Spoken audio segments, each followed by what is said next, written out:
let's talk about how to squat. Before learning how to barbell squat, you must first learn how to perform a bodyweight squat.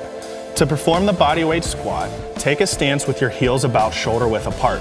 Then, turn your toes out about 30 degrees. This is the stance that will work for the majority of individuals. However, it can also be customized based on injury history, hip anatomy, and personal preference. But for now, let's stick with this template. Next, do your best to squat all the way down. Then, take your elbows and shove your knees out. If done correctly, what you'll notice here is some key points. First, your heels should be flat on the ground. Regardless of which barbell squat variation you choose to perform, the heels should always be flat on the ground. Second, your thighs and feet should be in alignment. This is to minimize any kind of excessive torsion or twisting at the knee.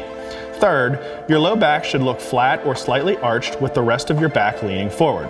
And finally, your neck should be in a neutral position with your gaze either forward or looking downward at a point on the floor 4 to 5 feet away. What we want to avoid here is an excessively overextended cervical spine. This isn't optimal for the health of your neck or for the efficiency of the lift. Congratulations! This is the correct bottom position of the bodyweight squat. Now let's stand up.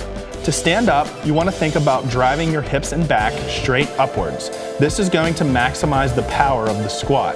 A common error we see here is trying to lift the chest upwards instead. This decreases the mechanical efficiency of the lift. Now it's time to add the barbell. The barbell squat has very similar steps to the bodyweight squat that we just went over. First, grip the barbell with both hands somewhere between the two smooth markings. Grip width is going to vary from person to person, but this is a good place to start. You can choose to either grip the bar with your thumbs around it, also known as a full grip, or place it on top of the bar, also known as the false grip. Either is fine, provided that you can maintain a straight, neutral wrist position. What you will want to avoid here is a position of excessive wrist extension. Next, you're going to sit the bar in one of two positions. For the high bar squat, place the barbell on the muscular shelf created by your upper trapezius muscles.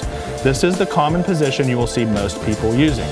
For the low bar squat, move the barbell down a few inches and rest it on the muscular shelf created by your rear deltoids. There's nothing wrong with either of these positions, and your position of choice will largely depend on injury history, training goals, and personal preference.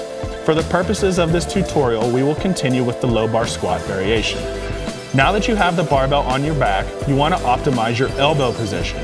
The ideal elbow position is going to be about parallel to your torso. You don't want to lift them excessively upwards, as this could cause you to lean too far forward during the lift. But you also don't want them to be too far forward, as this could allow the bar to feel less secure on your back. Somewhere in the middle will do just fine. Now, take the same stance that you took during the bodyweight squat. Make sure your neck is in a neutral position and you're looking either forward or at a point on the ground 4 or 5 feet away.